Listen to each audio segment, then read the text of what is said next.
अस्सलाम वालेकुम, मैं हूँ मारिया और आप देख रहे हैं टेस्टी डॉट्स विद मारिया। आज हम अपनी किचन में बना रहे हैं चिकन कौरमा, बहुत ही मज़े का। तो इसके लिए मैंने जो चीज़ें ली हैं, चिकन मैंने लिया है 1 किलो, प्याज मैंने लिया है 3 अदद दरमियाने साइज़ के, टमाटर मैंने लिए हैं 2 अदद दरमियाने साइज़, और ये लहसुन मैंने लिया है 1 टेबल स्पून, और ये तेज़ पत्ता मैंने लिया है 3 अदद, और ये मोटी इलायची मैंने ली है 1 अदद, नमक मैंने लिया है 1 टीस्पून, आप अपने टेस्ट के हिसाब से कम या ज़्यादा कर लें। हल्दी मैंने ली है 1/2 टीस्पून, और रेड मिर्चें मैंने ली है 1/2 टीस्पून, ज़ीरा मैंने लिया है 1/2 टीस्पून, और ये पिसा हुआ सूखा धनिया है, ये मैंने लिया है 2 टेबल स्पून, और ये धड़ा मिर्चें हैं, ये मैंने ली है 1/2 टीस्पून, और ये कौरमा मसाला है। अगर आपके पास है तो ठीक है, इससे टेस्ट बहुत अच्छा आएगा, और अगर आपके पास नहीं है तो आप सारे घर के मसाले डाल लें, इससे भी आपका टेस्ट बहुत अच्छा आएगा। तो ये मैंने 1 टीस्पून लिया है। तो आइए अब हम कौरमा बनाना स्टार्ट करते हैं। कढ़ाई में मैंने 4 चम्मच ऑयल के डाल दिए हैं। अब हम इसमें प्याज डाल देंगे। चूल्हा मैंने जला दिया है।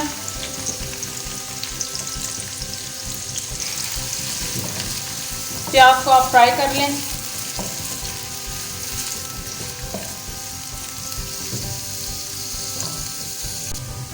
प्याज हमारा लाइट ब्राउन हो चुका है। इसमें हम मोटी इलायची, तेज पत्ता और ज़ीरा डाल देंगे।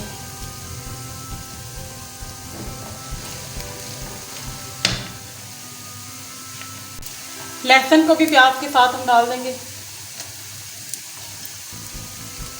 इसको भी फ्राई करेंगे।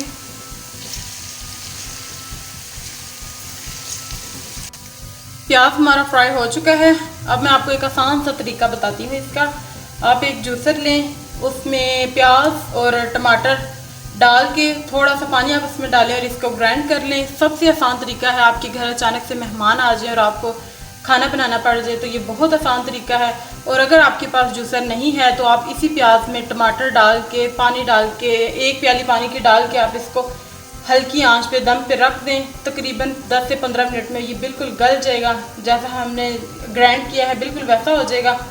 तो फिर आप अपना कौरमा तैयार कर लें। प्याज, टमाटर और लहसुन को मैंने ग्राइंड कर लिया है, और ये ऑयल में मैं वापस डाल रही हूँ इसको। अब हम इसको भूनेंगे। अब हम सारे स्पाइसेस इसमें ऐड करके इसको भून लेंगे।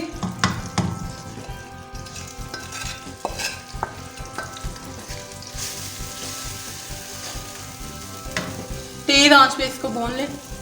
मसाला देखिए हमारा बिल्कुल तैयार हो चुका है। अब मैं इसमें चिकन डाल दूंगी। देखिए बिल्कुल मसाला हमारा ऐसे तैयार हुआ है जैसे देग का होता है। अब हम इसको पकाएंगे थोड़ी देर, 10 से 15 मिनट के लिए।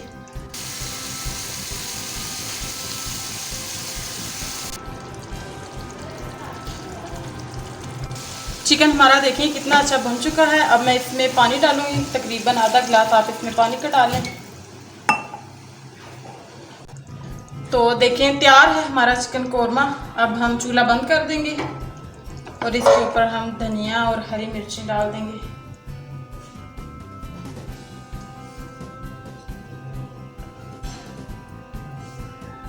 और आधा चम्मच हम इसमें गरम मसाले की डाल देंगे। अब हम इसे सर्विंग बाउल में निकाल लेते हैं। तैयार है हमारा चिकन कौरमा। तो अगर आपको ये मेरी रेसिपी अच्छी लगी है तो इसको लाइक और शेयर करें, और मेरे चैनल को सब्सक्राइब करें, और साथ ही साथ बेल आइकन को भी दबा दें ताकि मेरी आने वाली हर नई वीडियो आप तक आसानी से पहुंच सके। वीडियो पूरी देखने के लिए आप लोगों का बहुत शुक्रिया। अपना बहुत बहुत ख्याल रखिएगा। अल्लाह हाफिज़।